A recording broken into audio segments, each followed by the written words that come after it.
Hello everyone, welcome to DC teachers academy. तो जैसा कि आप सभी को पता है कि हम यूनिट 1 के जियोमॉर्फोलॉजी के इम्पोर्टेंट क्वेश्चंस को जो कि आपके प्रीवियस ईयर परीक्षा में पूछे गए हैं, तो उनके बारे में डिस्कस कर रहे हैं। और इसी क्रम में हमने प्रश्न नंबर 100 तक के क्वेश्चंस को डिस्कस कर लिया था और आज हम बात करेंगे 101 से लेकर के 1050 तक के क्वेश्चंस को। तो ये वीडियो आपके एग्जाम के लिए बहुत ही ज़्यादा इंपॉर्टेंट है। तो आपको क्या करना है, चैनल को सब्सक्राइब करना है और बेल आइकन को प्रेस करना है, जिससे कि जब भी मैं वीडियो डालूंगा तो आपको उसकी अपडेट मिल जाएगी। तो चलिए स्टार्ट करते हैं। तो क्वेश्चन ये है, Mount Saint Helens is located in which part of the world. तो जो हमारे माउंटेन्स है ना, तो उन माउंटेन्स के बारे में भी हमें पढ़ना है कि कौन से माउंटेन्स कहाँ पे सिचुएटेड है।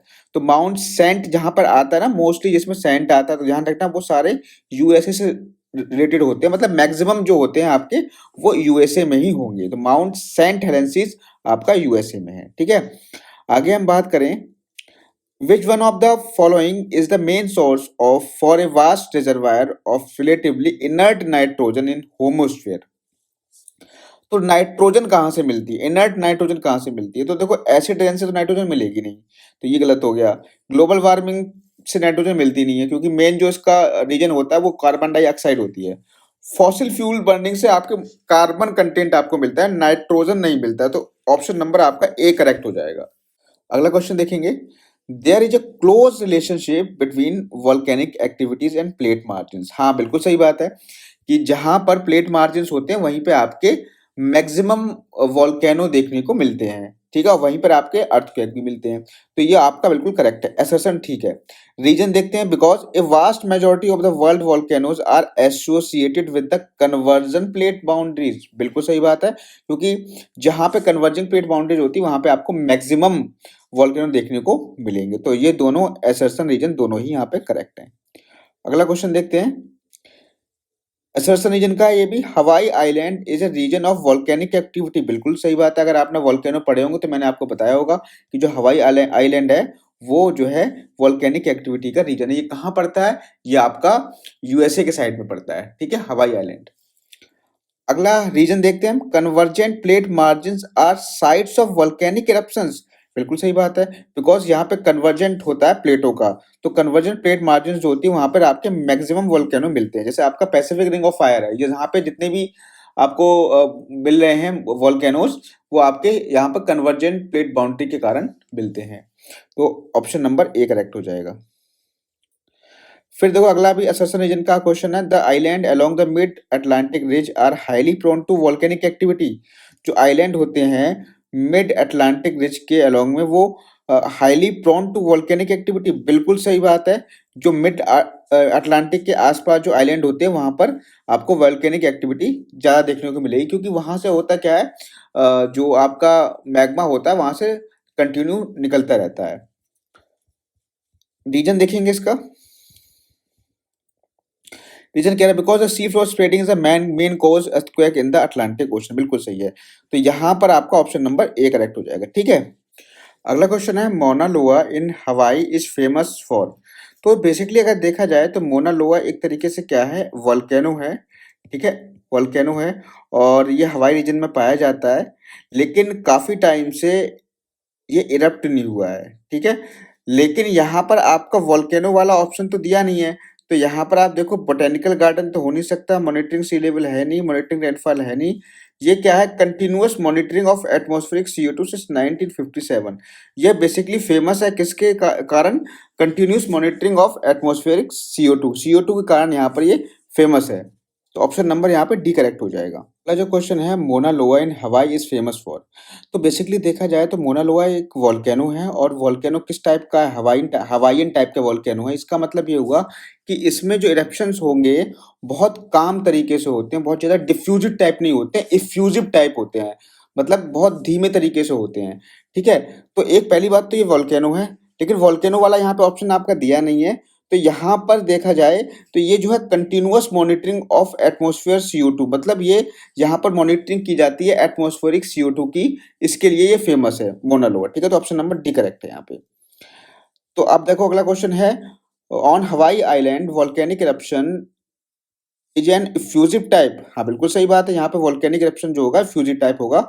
Because less viscous lava erupt quietly, बिल्कुल सही बात है, क्योंकि यहाँ पे जो लावा होता है वो लेस विस्कस होता है, और लेस विस्कस होने की वजह से मैंने आपको जब वोल्केनो पढ़ाए थे तो मैंने हवाईयन टाइप के वोल्केनो पढ़ाए थे, तो उसमें क्या होता है, लावा बहुत जो है कम विस्कस होता है, विस्कस होने के कारण वो जल्दी से फैल जाता है, तो उसमें क्या होता है, ज्यादा डिफ्यूजिव टाइप नहीं होता, वो इफ्यूजिव टाइप होता है, ठीक है। तो ऑप्शन नंबर यहाँ पे ए करेक्ट हो जाएगा।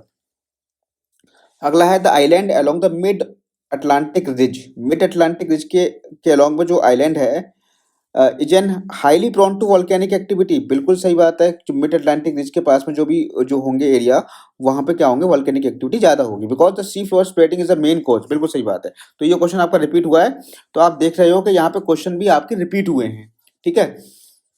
अगला क्वेश्चन है यहाँ पर, विच one of the following is correct combination of location of volcanic activity, sea floor spreading and hotspot, subduction boundaries and hotspot.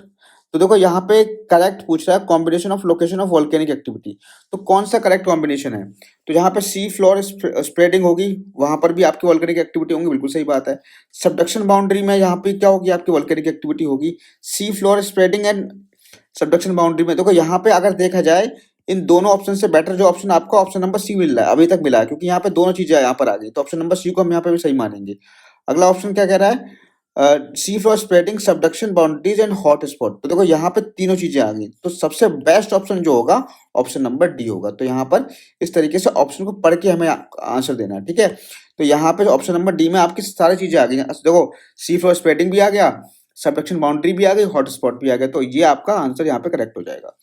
अगला क्वेश्चन है, Cambay graben is associated with which one of the following earthquake. तो कैम्बे जो है आपका भुज earthquake से related है, जो आपका कब आया था, 26 जनवरी 2001 को आया था, ठीक है।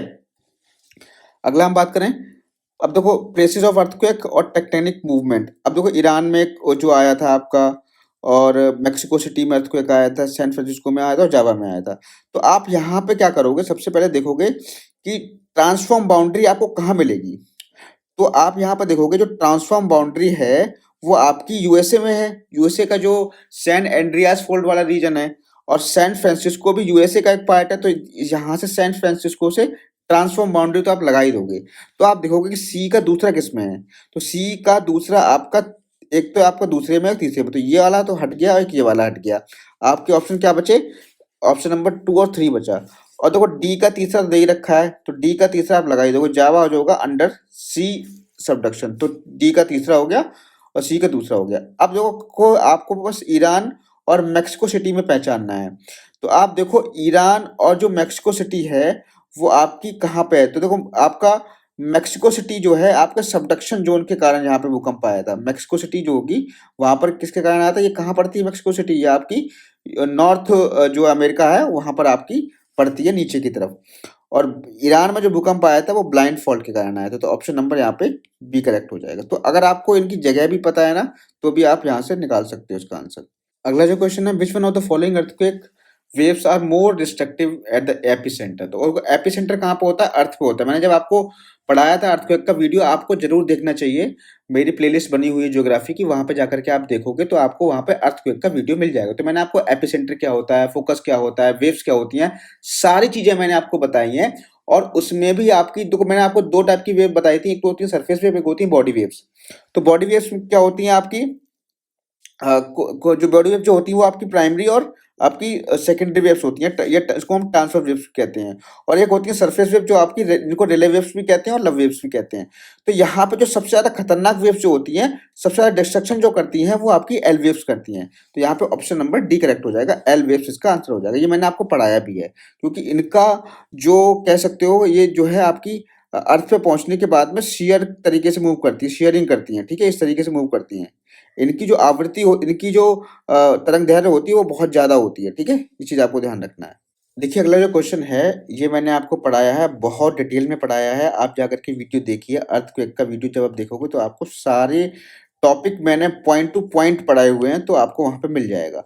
तो देखो यहाँ पे मर्केली स्केल दे रखा है, यहाँ पे रिचर स्केल दे रखा है, और तो यहाँ पे देखेंगे ये अगर ये 6 जो मर्केली स्केल पे जो 6 दिखाता है यानी स्ट्रॉन्ग जो है अर्थक्वेक है, तो उसकी इंटेंसिटी क्या होगी रिचर स्केल पे, तो उसकी जो इंटेंसिटी होगी रिचर स्केल पे तो वो उसकी कितनी होगी, वो आपकी होगी 4.9 से 5.4 तक होगी। तो सी का सॉरी यहाँ पे ए का क्या हो जाएगा, दूसरा हो जाएगा, ठीक है। और फिर देखो आपका है डिस्ट्रक्टिव। डिस्ट्रक्टिव मतलब कह सकते हो, डिस्ट्रक्टिव का मतलब हो जाएगा 6.2, यानी डिस्ट्रक्टिव जो होता है वो आपका 6.2 होता है। तो बी का हो जाएगा चौथा, तो बी का चौथा हो गया। तो ए का दूसरा, बी का चौथा आपको केवल सी में मिलेगा, ठीक है।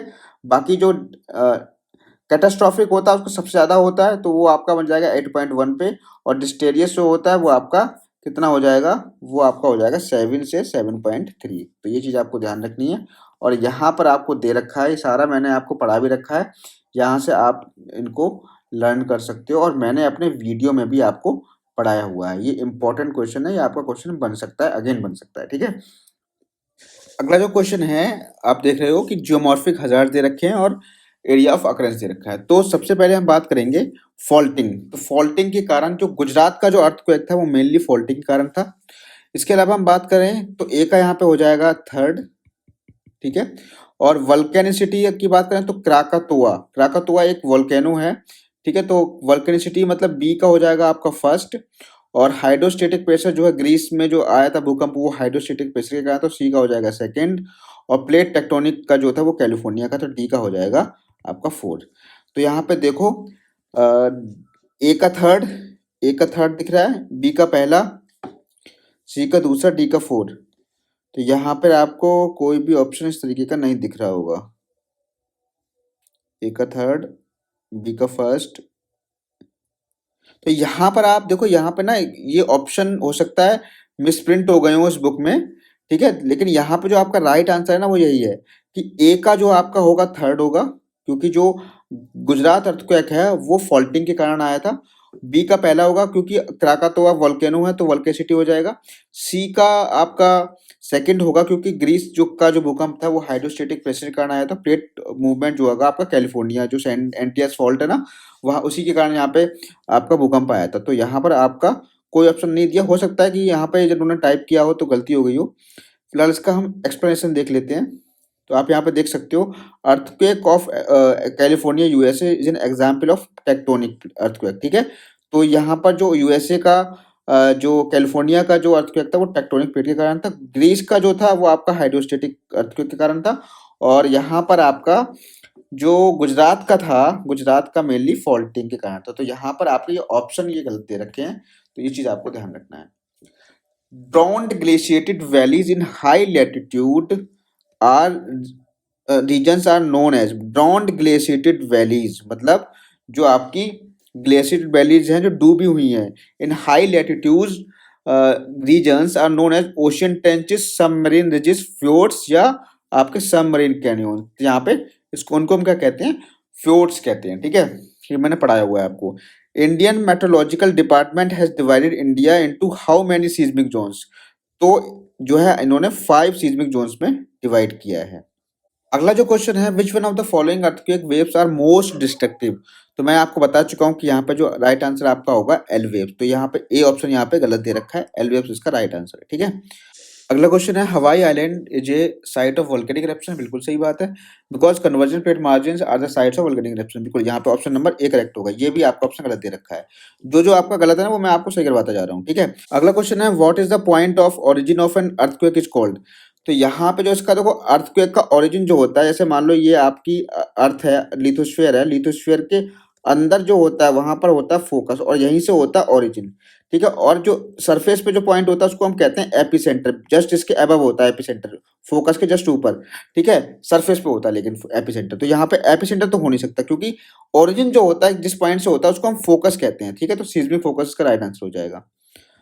अगला क्वेश्चन है, the magnitude of an earthquake is greater near the epicentre and decrease with distance. बिल्कुल सही बात है, जो आपका मैग्नीट्यूड होता है किसी भी अर्थक्वेक का वो एपिसेंटर के पास में सबसे अधिक होता है।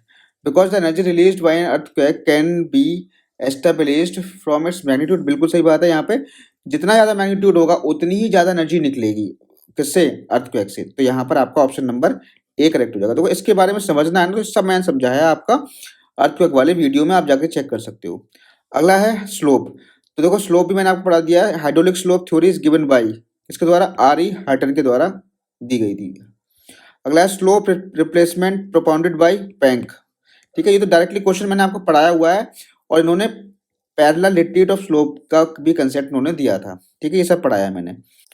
देखिए अगला जो क्वेश्चन है, read the following statement regarding the hypsometric curve. देखो हिप्सोमेट्रिक कर्व अभी अभी मैंने आपको पढ़ाया नहीं है, इसको हम आगे पढ़ेंगे, ओशिनोग्राफी में हम इसको डिटेल में पढ़ेंगे। फिलहाल आप इसको ये समझ लीजिए, ये जो शो करता है ये area, show the area height relationship of A drainage basin. जो कोई भी ड्रेनेज बेसिन होती है उसमें एरिया और हाइट के रिलेशनशिप को शो करता है।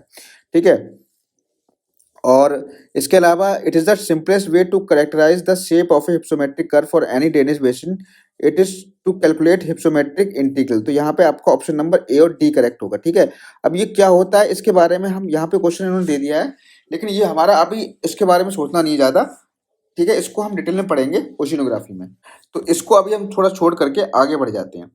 हाइड्रोलिक स्लोप थ्योरी किसने दी थी? वो आपकी आर ही हर्टन ने दी थी। ठीक है, अगला हम बात करें two cycle theory on the origin of limestone caverns was proposed by. तो टू साइकिल थ्योरी दी थी डेविस ने। ठीक है, the hydraulic slope theory was given by, तो कई बार आ चुका है, R E Horton, who stated the slope profiles are convex plane और concave according to the circumstances of the uplifting action. तो ये किसने कहा था? पैंक ने कहा था। पैंक ने ही आपका स्लोप रिप्लेसमेंट मॉडल दिया था। ठीक है,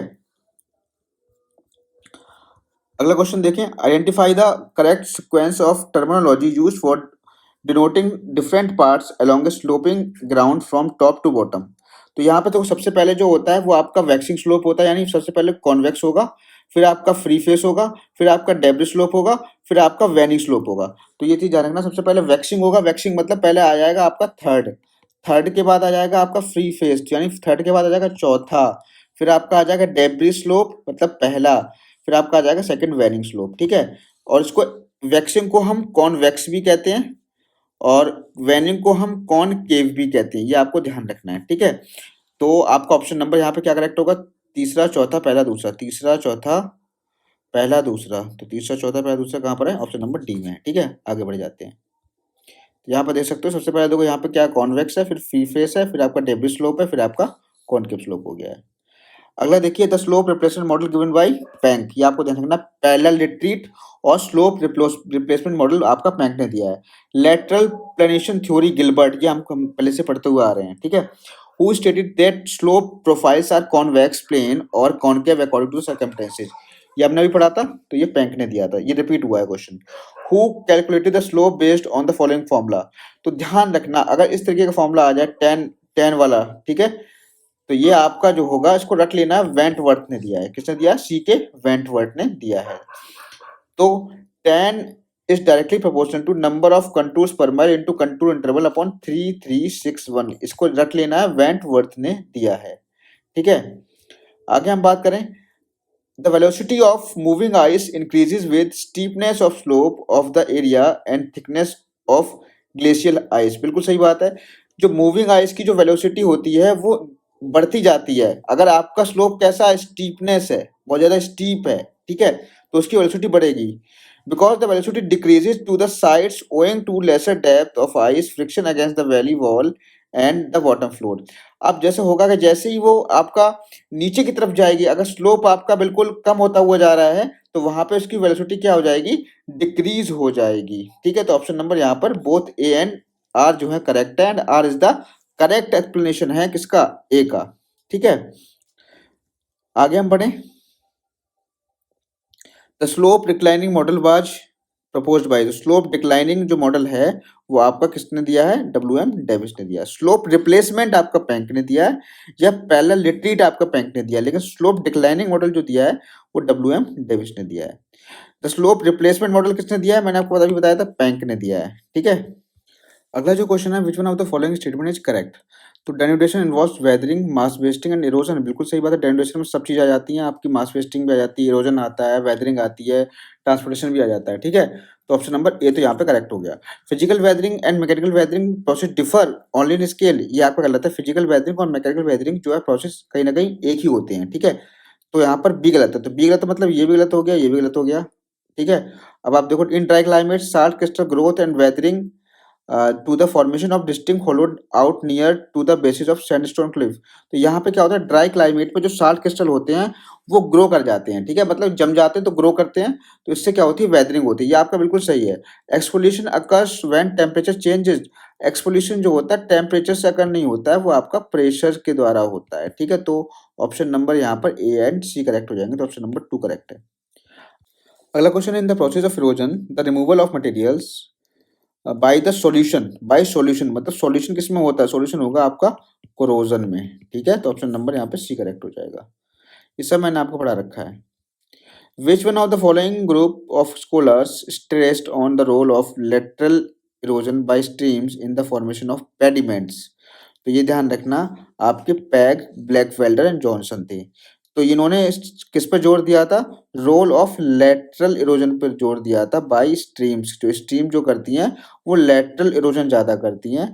तो इनका नाम ध्यान रखना, पेज हैं, ब्लैकवेल्डर हैं और जॉनसन है, इनको रट लो आप, ठीक है। जहाँ पे आपकी लेटरल इरोजन बाय स्ट्रीम्स की बात आ जाए, ठीक है। Which one of the following process is responsible for the weathering of rocks in a karst region. तो कार्स्ट रीजन सबसे ज्यादा क्या होता है, कार्बोनेशन होता है, मैंने पढ़ा रखा है। अगला क्वेश्चन है, deep chemical decay of rocks is one of the outstanding features of human tropical region. Deep chemical decay of rocks is one of the outstanding features of humid tropical region. बिल्कुल सही बात है। Human tropical region में क्या होगा, क्योंकि वहां पर ह्यूमिडिटी ज्यादा होती है, तो इसलिए वहां पर केमिकल डिके ज्यादा होता है रॉक्स का। बिल्कुल सही बात है। Because intensity of chemical weathering depend on the large extent of abundant of water. बिल्कुल सही बात है। जितनी ज्यादा आपकी वाटर होगा वहीं पे जाके आपकी क्या होगी, केमिकल वेदरिंग ज्यादा होगी। तो ऑप्शन नंबर ए करेक्ट हो जाएगा। अगला है, यहाँ पे मैच करना है हमें। मैच में हमने स्टीयर्स के बारे में पढ़ा था। स्टीयर्स का हमने लगाया था अनस्टेबल अर्थ, तो फोर्थ का डी हो जाएगा। इसके अलावा हम देखें थॉर्नबरी ने क्या दिया था, प्रिंसिपल ऑफ जियोमॉर्फोलॉजी दिए थे। बिल्कुल सही है। तो एक दूसरे का ए हो जाएगा और चौथे का डी हो जाएगा। तो चौथे का डी हो जाएगा और दूसरे का ए हो जाएगा। तो ऑप्शन नंबर सी यहाँ पे कहीं ना कहीं करेक्ट दिख रहा है। और ए का तीसरा हो जाएगा, मतलब वुलरिज एंड मॉर्गन ने दी है spirit and purpose of geography, और आपकी वॉन रिस्टोफेन ने दी है जियोमॉर्फोलॉजी। तो ऑप्शन नंबर यहाँ पे सी करेक्ट हो जाएगा, ठीक है। तो आगे बढ़ जाते हैं। Which one of the following is unrelated to the denudational action of mass movement. जो डेनुडेशन से संबंधित नहीं है, कौन सा नहीं है, आपका लैंडस्लाइड संबंधित है डेनुडेशन से, बिल्कुल है। मास, जिसमें मास मूवमेंट हो रहा हो, तो लैंडस्लाइड में मास मूवमेंट होता है, मड फ्लो में मास मूवमेंट होता है, और बेसल सैपिंग में मास मूवमेंट होता है, लेकिन एक्सफोलिएशन में नहीं होता है। एक्सफोलिएशन में क्या होता है, ऊपरी परत हटती है, फिर उसके बाद में फिर ऊपर वाली परत हट जाएगी, मतलब धीरे धीरे करके परत दर परत परतें हटती जाती हैं, लेकिन मास मूवमेंट नहीं होता है, ठीक है। Negative movements of base level produce. जो नेगेटिव मूवमेंट है बेस लेवल का, वो क्या प्रोड्यूस करता है, वो आपका रेजुविनेशन प्रूफ करता है। रेजुविनेशन का मतलब क्या होता है, जैसे मान के चलिए कि जो कोई पर्वत है, पर्वत से यहाँ पे अपर्दन हुआ, अपर्दन होकर के यहाँ से क्या होगी, वैसे मान के चलो यहाँ पर रिवर फ्लो हो रही है, तो रिवर जब फ्लो होती रही, कब तक फ्लो होगी, जब तक कि इसका ढाल कम नहीं हो जाता। ढाल जब कम हो जाता है तो उसकी स्पीड क्या हो जाती है, कम हो जाती है, ठीक है। और एक समय ऐसा आता है कि वो विसर्ग बना करके अपने जितने भी अवसादों को जमा करने लगती है। अगर जैसे मान के चलिए कि अगर बेस लेवल कहाँ तक आपके जमा करती है, वो मतलब कहाँ तक फ्लो होती है, जब तक कि वो अपने बेस लेवल को प्राप्त नहीं कर लेती, तब तक वो अपने अवसादों को जमा नहीं करती। जैसे ही वो बेस लेवल को प्राप्त कर लेती है, वैसे ही वो अवसादों को जमा कर देती है। तो होता क्या है, अगर मान लीजिए कि यहाँ पे सी लेवल है, तो यहाँ पे जैसे आपका गंगा नदी है, तो गंगा नदी का डेल्टा बन जाता है ना यहाँ पे। अगर मान के चलिए कि सी लेवल थोड़ा और नीचे की तरफ गिर जाए, ठीक है, अब नीचे की तरफ गिर जाएगा तो होगा क्या, फिर से नदी का जो हो जाएगा रिजुवनेशन हो जाएगा। तो इसका मतलब है, इसको हम कहेंगे नेगेटिव मूवमेंट, फिर से नदी जो है अपनी युवावस्था को प्राप्त कर लेगी, ठीक है। तो ये चीज है, जैसे मान के चलो, जैसे ये आपका पर्वत है, और यहाँ पर आपका मान के चलो, यहाँ पर आपका ये आपका सी लेवल है। यहाँ से अगर रिवर आ रही है तो इस तरीके से फ्लो होते हुआ आएगी। अब मान के चलो सी लेवल, यहाँ पे सी लेवल में मिल जाएगी, ठीक है। अगर सी लेवल थोड़ा और कम हो जाए, सी लेवल को हम कम कर दें यहाँ पे, ठीक है, यहाँ पे अभी हम इतना कर दें, तो यहाँ से फिर से ये नदी जो है नीचे बहुत स्पीड से गिरेगी, तो इसको हम रिजुविनेशन कहते हैं, ठीक है। ऑप्शन नंबर यहाँ पे करेक्ट हो जाएगा। Hydration process belongs to. Hydration process किससे बिलोंग करता है, वो आपका हाइड्रेशन फिजिकल और केमिकल प्रोसेस से बिलोंग करता है, ठीक है। मैंने सब पढ़ा रखे हैं, ठीक है, इसलिए मैं आपको करवा रहा हूँ स्पीड में। अगर आपको इस वीडियो से समझ में नहीं आ रहा है, तो आपको जो मेरे थ्योरी वाले वीडियोज हैं उनको देखने की आवश्यकता है। Which one of the following process is responsible for weathering of rocks in karst region? तो कार्बोनेशन इसका आंसर है। Deep chemical decay of rock is one of the outstanding features of humid tropical region. Deep chemical decay जो होता है rocks का, वो एक outstanding features होता है जो है humid tropical region। बिल्कुल सही बात है, जहाँ पर humidity ज़्यादा होगी वहीं पे आपका chemical decay ज़्यादा होगा। ये क्वेश्चन रिपीट हुआ है। Because intensity of chemical weathering depends on the degree of abundance of water। बिल्कुल सही बात है, ऑप्शन नंबर ए करेक्ट यहाँ पे हो जाएगा। तो वो सारे सब पढ़ाए हुए हैं। अगर आपको समझ में नहीं आ रहा है तो आप जाकर के वीडियो मेरे देखिए प्लेलिस्ट में, ज्योग्राफी की प्लेलिस्ट में जाकर के देखिए। लैंडस्लाइड इन्वॉल्वमेंट क्या होता है?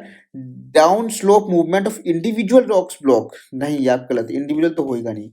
Rapid perceptible movement of relatively dry mass block earth debris और बेड रॉक, ये आपका हो सकता है। ठीक है, रैपिड परसेप्टाइल मूवमेंट होता है, रैपिड मूवमेंट होता है। ठीक है, स्लो तो होता नहीं है, स्लो तो होता नहीं है। तो रैपिड का मतलब होता है लैंडस्लाइड। तो ऑप्शन नंबर बी करेक्ट हो जाएगा। आगे हम बढ़े। इन the process of erosion of the removal of material by solution.